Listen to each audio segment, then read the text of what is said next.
बिहार चुनाव में क्या इस बार भी अकेले हो जाएंगे चिराग? सीट शेयरिंग को लेकर बीजेपी जेडीयू के बीच सब कुछ क्लियर।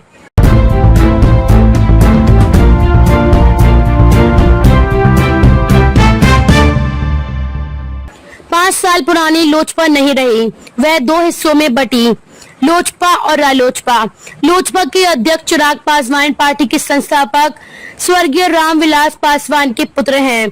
लोकसभा चुनाव में उनके 5 उम्मीदवार खड़े हुए, सब जीत गए।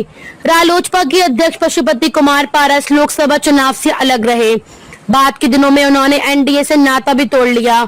एनडीए ने असली मानकर लोजपा से गठबंधन किया। लोकसभा चुनाव में सब कुछ ठीक चला, लेकिन विधानसभा चुनाव में उसे लेकर 5 साल पुराना माहौल बन गया है। नतीजा घटक दलों के बीच सीटों का बंटवारा नहीं हो पा रहा है। अभी तक एनडीए के घटक दलों के बीच विधानसभा के सीटों के बंटवारे को लेकर कोई औपचारिक बातचीत नहीं शुरू हुई है। हाँ, सभी दलों ने प्रत्यक्ष या अप्रत्यक्ष रूप से दावे की सीटों के बारे में बड़े दलों खासकर भाजपा और जदयू को बता दिया है। एक लोकसभा क्षेत्र में विधानसभा की 6 सीटें होती हैं। चिराग 5 लोकसभा सीटों पर हुई जीत के आधार पर विस्तृत 30 सीटों की मांग कर रहे हैं। यह संख्या वही है जो 2020 के चुनाव के समय थी। उस समय इतनी सीटें न मिलने पर चिराग ने अलग रास्ता अपनाया था। 135 सीटों पर चुनाव लड़े। सिर्फ एक सीट पर जीतने के बावजूद उन्होंने स्वयं को विजेता घोषित किया, क्योंकि जदयू 43 सीट लेकर तीसरे नंबर पर अटक गई थी। जदयू के आंतरिक आकलन में बुरी हार की जवाबदेही चिराग पर थोप दी गई थी। जदयू की सर्वे सर्वा इस मुश्किल पराजय को भूलने की कोशिश कर रहे हैं, भूल नहीं पा रहे हैं।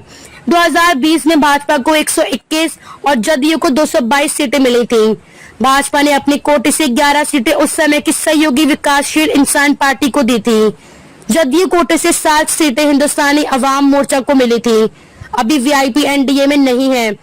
उसके कोटे की 11 सीटें नए सहयोगी को दी जा सकती हैं।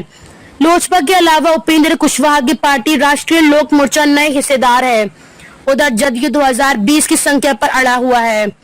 वह हिंदुस्तानी अवाम मोर्चा को पहले की तरह सीटें देने के लिए तैयार है, लेकिन लोजपा के लिए उसके बटुए में बहुत कुछ नहीं है। राजनीतिक गलियारे की चर्चा के अनुसार जदयू ने अप्रत्यक्ष रूप से भाजपा को संदेश दे दिया है कि लोजपा को सीट देने की जवाबदेही उसकी नहीं है। जदयू के एक नेता की टिप्पणी थी, हम उनके लिए क्यों अपने लोगों की सीटें कुर्बान करें, जिनके कारण जदयू को भारी नुकसान उठाना पड़ा था। राज्य में भाजपा की जमीनी दुविधा यह है कि उसके कार्यकर्ता अभी नहीं तो कभी नहीं मोड़ में है। मतलब इस बार बिहार में भाजपा की सरकार नहीं बनी तो आने वाले कई वर्षों में सरकार बनाने की संभावना नहीं बन पाएगी। नेता इस तथ्य को समझते हैं कि मुख्यमंत्री नीतीश कुमार को किनारे रखकर अपनी क्या एनडीए की सरकार बनने की भी गुंजाइश नहीं रह जाएगी।